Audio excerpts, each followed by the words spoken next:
In this video, I will be sharing my thoughts and observations on toilet paper tests.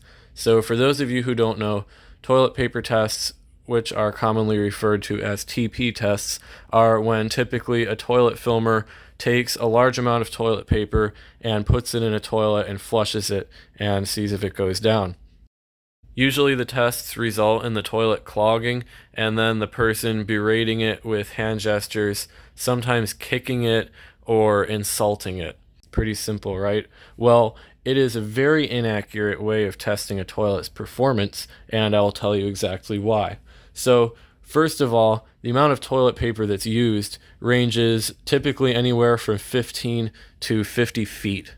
And these feet are not measured with a measuring tape or a yardstick or anything like that. They're measured by the person rolling the toilet paper out like a cat and just, I guess, estimating in their head how many feet it is. So there's inaccuracy number one. You don't really know how much toilet paper you're getting.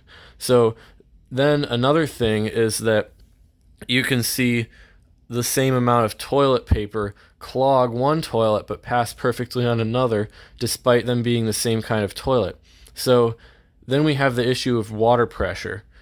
A lot of commercial toilets are on different water pressures. I'm sure you've seen some that are just so miserably weak that you could put a few squares of toilet paper in it and it would just leave it shredded in the bottom.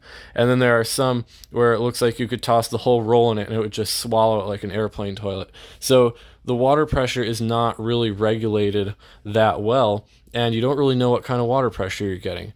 Tank toilets are the same way. You don't know what the water level looks like, what flapper it's using, or if it's got mineral buildup or anything like that. So then there's the issue of the toilet paper.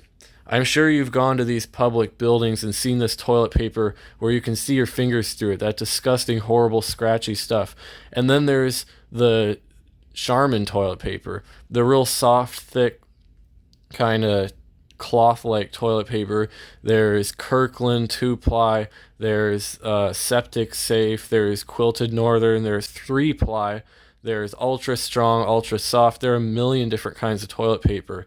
And so you could have someone test a toilet with see-through Septic Safe paper and it passes 50 feet, 50 estimated feet. Or you could have somebody test one with 20 feet of Charmin and it fails despite being the same toilet on the same water pressure. So those are the inaccuracies I see on the tests. And then another thing is that a lot of the time it will clog the toilet.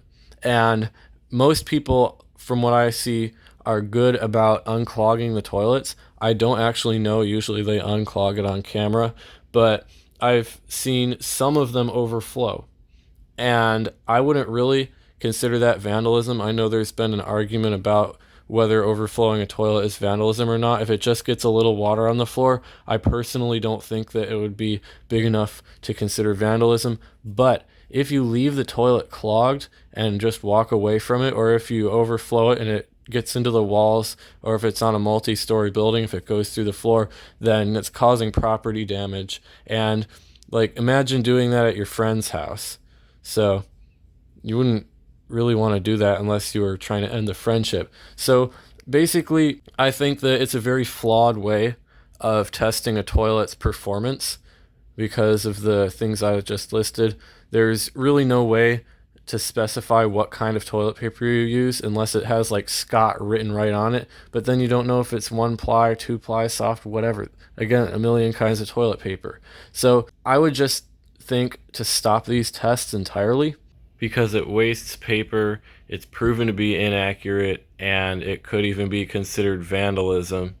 Like, this isn't targeted towards anyone, it's just a toilet paper test in general. They've been going on for years, and it really isn't an issue for me. Just, like, do what you want. I don't care if you flush toilet paper down a toilet, and it doesn't particularly bother me, but I'm just saying how inaccurate it actually is. So yeah, that's basically my take on toilet paper tests. Do with it as you will, and I guess I'll see you guys in the next one.